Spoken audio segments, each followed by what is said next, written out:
All right. I'm Will, I'm Daniel. and we want to start off by talking about the Reed method of investigating. I started off.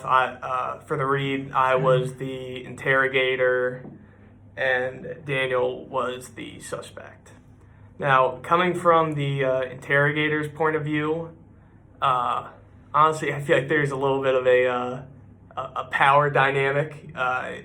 It definitely feels like you are on a different playing field than the suspect, and I could totally understand where people using this method where the suspect would just feel really guilty and have some incentive to admit guilt.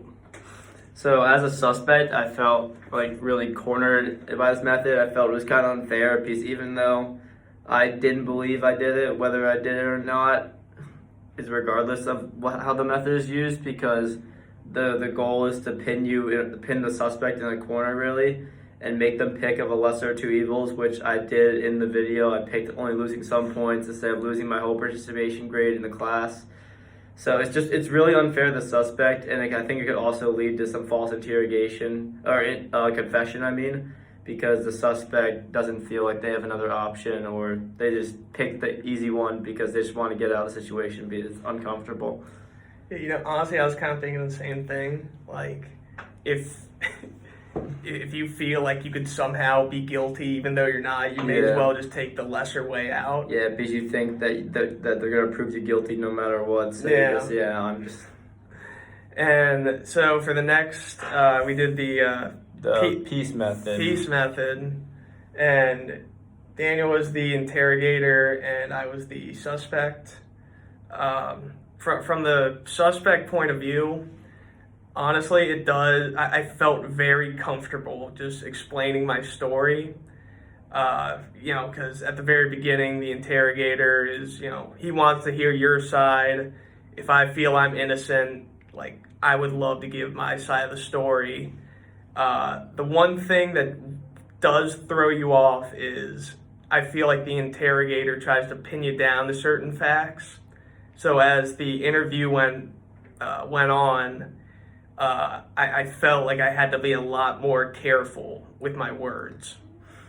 Yeah, so what I read up on is the interrogator so they'll try to let the suspect tell their side of the story, and throughout their while they're going through the story, they'll ask them questions. So did this actually happen? Can you verify that? To make sure that the key facts in their story are actually true, and there's some way that they can prove it. And often I feel the suspect will, maybe if they're not sure about it, they'll back up on a fact they just stated. So I think that this method is just a lot more fair I think it's a lot better for the interrogator and the suspect because you're more likely to get the truth and not get a false confession.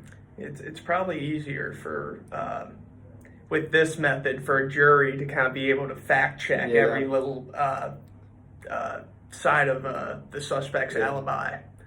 But both methods, honestly, I see the advantages and disadvantages. For me personally, I think the peace method would work a little bit better. That's just my opinion. What would you say? I said the peace method's a lot more I think it's a lot more progressive and a lot more of a sophisticated method. The Reed just kind of stereotypical old brute police officer. We're gonna get this confession out. We're beat it out of you if we have to. But the peace is more working with the interrogator and the suspect working together to try to get the right answer in the case. Yeah. All right. Well, that has been our video presentation for today. Thank you. There we go.